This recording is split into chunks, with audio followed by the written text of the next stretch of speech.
बांग्लादेश के हालात तेजी के साथ में बिगड़ रहे हैं।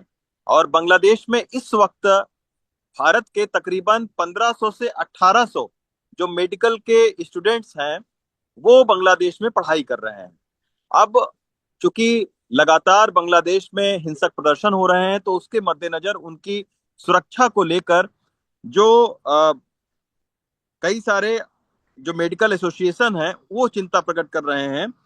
All India medical student association के जो प्रेसिडेंट हैं जितेंद्र सिंह, उन्होंने भारत सरकार को एक पत्र लिखा है और पत्र लिखकर ये मांग की है कि बांग्लादेश में जो भी मेडिकल स्टूडेंट्स हैं उनकी सुरक्षा को अ, ध्यान में रखकर कदम उठाए जाएं। इस पूरे मामले पर हमारे साथ में बातचीत करने के लिए जितेंद्र सिंह जी हैं, जो कि ऑल इंडिया स्टूडेंट एसोसिएशन के अध्यक्ष हैं। जितेंद्र जी, एनडीटीवी पर आपका बहुत बहुत स्वागत है।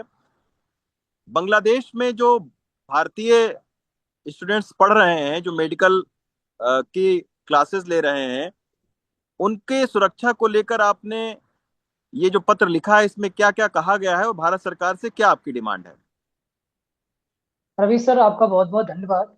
आपने मुझे जोड़ा ताकि मैं अपनी बात बच्चों तक, भारत सरकार तक पहुंचा सकूं। एक्चुअली एक चीज करेक्ट करूंगा कि बांग्लादेश में लगभग 8 से 9 हजार मेडिकल स्टूडेंट स्टडी कर रहे हैं। जिसमें से 4 से 4.5 हजार जो बच्चे हैं वो जम्मू कश्मीर रीजन के। कई बच्चों से हमारी बात हुई है और बच्चे काफी सहमे इनसिक्योरिटी फील कर रहे हैं। वो अपने कैंपस में ही बंद हैं, वो बाहर नहीं जा पा रहे हैं। तो हमारी भारत सरकार से ये मांग है कि अगर जो बच्चे हैं उनकी सुरक्षा के लिए आप क्या कर रहे हैं वो हमें भारत सरकार बताए। उनकी सुरक्षा के लिए क्या कदम उठा रही है वो भारत सरकार से हमारी मांग है। और यदि स्थिति इससे ज्यादा बिगड़ती है तो उनको बच्चों को हम बांग्लादेश से कैसे निकालें, यहाँ तक ला सके। तो ये 2-3 मांगे हमने रखी हैं।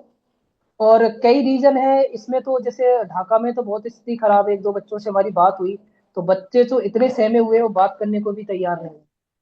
उनको डर लग रहा है कि कहीं हमारी कोई बात अगर लीकेज हो जाए, इनसिक्योरिटी फील हो रही है, बच्चे इतने सहमे। सर, ये भी सवाल उठता है कि आखिर किस तरीके की असुरक्षा की भावना उनके अंदर है। क्या जो बच्चे वहां पढ़ रहे हैं उनके पेरेंट्स से भी आप लोगों की बातचीत हुई और फौरी तौर पर भारत सरकार क्या क्या कदम उठाए? सर, असुरक्षा की बात करें तो ये है कि बच्चे जो भारतीय, एक्चुअली क्या है, बांग्लादेश में ज्यादातर भारतीयों विशेष करके हिंदुओं को टारगेट किया जा रहा हम्म। है ना, जो कि गलत है।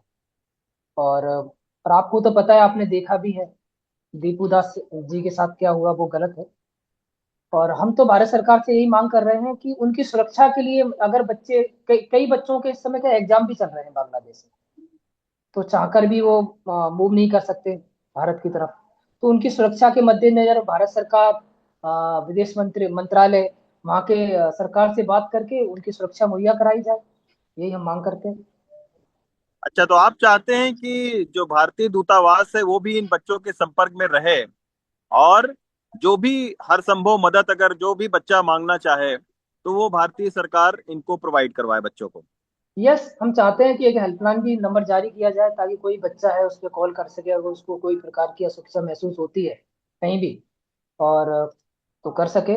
और कई हमें कॉलेज प्रबंधन से भी बात हुई है, बहुत सारे जो मेडिकल कॉलेज हैं बांग्लादेश में।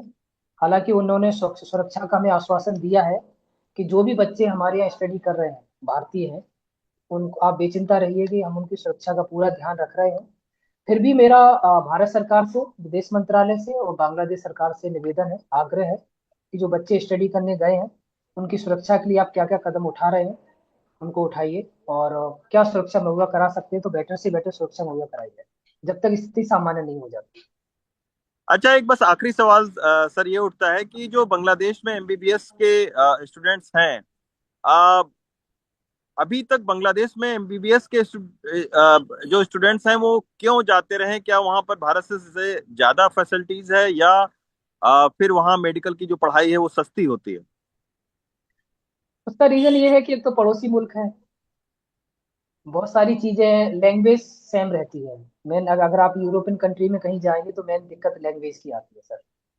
तो ज्यादातर बच्चे कोशिश करते हैं कि जो, जैसे बांग्लादेश है, नेपाल है, वहाँ लैंग्वेज की प्रॉब्लम नहीं आती, तो आना जाना भी थोड़ा आसान रहता है। तो ये रीजन रह सकता है। और थोड़ी स्टडी यूरोपियन कंट्री के जो फीस स्ट्रक्चर है थोड़ा कम है, तो ये भी रीजन है। शुक्रिया सर हमसे बात करने के लिए। आपका बहुत बहुत धन्यवाद रवीश जी, धन्यवाद।